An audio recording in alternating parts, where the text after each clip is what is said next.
Australia coach, Sam Kerr will start versus France if she's fit to play 90 minutes. Allow Tony Gustafsson to make one thing clear about Sam Kerr.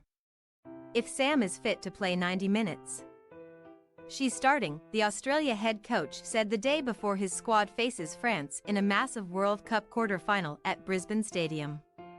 That's not even a question, he continued. And the team knows it. We've talked about Sam Kerr, whether she is ready to play 90 minutes plus extra time. That's to be decided tonight. But there's no question whatsoever. If she is ready, she's starting.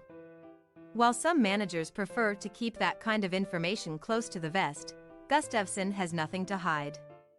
He has on his roster what so many players, from French midfielder Eugénie Le Sommer to Matilda's forward Emily van Egmond, say is undeniably one of the best players in the world, if not the best.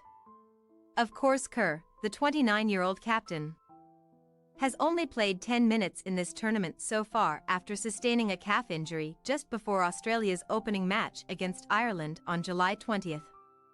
She made her tournament debut in the round of 16 win over Denmark a few days ago. And now that she's healthy, Kerr is expected to play a major role in Saturday's showdown 3 a.m. Eastern Time on Fox and the Fox Sports app. Just how much she'll play, no one knows. She could build up minutes and come on later in the match. Or she could very well play the whole game. As Gustafsson said, the final decision will be made Friday night by the medical staff, a meeting that takes place every game day eve.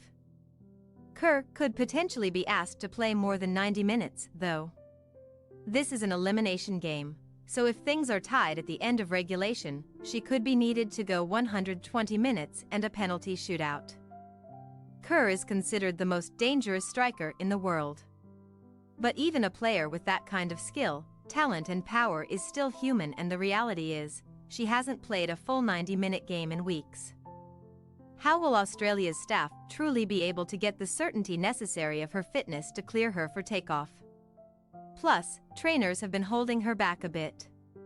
Kerr asked if she could do some extra running after the Denmark match and was told no. And now, only days later, she could be running quite a bit. Gustafsson is keen on his team's fitness levels and its ability to recover quickly. And that includes everybody from Kerr to a player who hasn't yet come off the pitch. We're extremely fit, Gustafsson said. We're fit, we're fast, we know that. The schedule the players are playing now is nothing different than what they're doing in terms of their club teams. They can bounce back extremely well and don't need a lot of recovery time. Another thing to consider is if Kerr is deemed ready to start, that obviously means another player that has been earning more minutes in her place will be relegated to the bench. It's no secret that the Matildas have been impressive and imposing even without their superstar. After all, they've made it to the quarter-final of a World Cup. This side has never made it further than that, which adds an extra bit of pressure being the host nation. It will challenge me in some decision-making, Gustafsson said. I've said it before, it's not easy because a lot of people deserve to start. Gustafsson said he doesn't go over contingency plans or potential substitutes with the team before a match begins. That's dependent on how the game goes. Do the team need to bolster the attack in a go-for-goal scenario like against Nigeria when Gustafsson moved defender Alana Kennedy into a makeshift No.9 role alongside forward Caitlin Ford? Or does it need to shift to 5 players on the back line as it did against Ireland? Maybe a player is tired. Gustafsson famously has not made a lot of subs this tournament. Or maybe a player is simply having an off night and needs to come off in favor of some fresh legs. It all depends on the game in front of us, Gustafsson said. And the players have been amazing with that. They actually play the game on the bench. They watch the game and play it, so when they come in, they know what kind of momentum we have, what kind of game is going on. They don't just sit like a spectator watching it. Which is important to mentally prepare what kind of game you're going into. France, meanwhile, doesn't seem bothered by the prospect of having to account for Kerr in the lineup whenever she makes an appearance.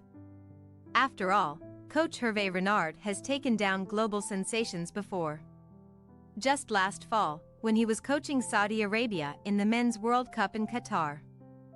His side pulled off one of the greatest upsets of all time when it beat eventual champion Argentina and Lionel Messi in the group stage, 2-1.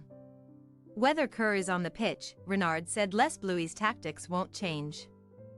I know all of the players of Australia, not only Kerr, Renard said via interpreter. Is she going to play tomorrow or not? That's not what worries me. That's the decision of her head coach. They have a very good attack that is working well with some forwards that play very well. But that's also our case. I wouldn't change my strikers for the ones on the other team. We are aware of everything, Renard added later. We know they are a very good team with a fantastic player in Kerr. I have full confidence in my squad and in my team. Australia beat France 1-0 in a World Cup tune-up match 3 weeks ago, so Renard and company got a glimpse of Kerr then, though it was 20-year-old Mary Fowler who came off the bench and scored in the 66th minute. That game doesn't mean anything when it comes to Saturday's last 8 battle, though. No matter how many minutes Kerr plays. It's anyone's game tomorrow, Matilda's defender Ellie Carpenter said Friday.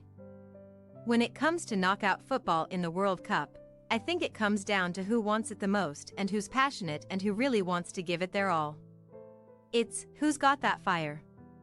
Who's got that aggressiveness. That's what it comes down to. Thanks for your watching. Don't forget to click the subscribed button and hit the bell icon for more.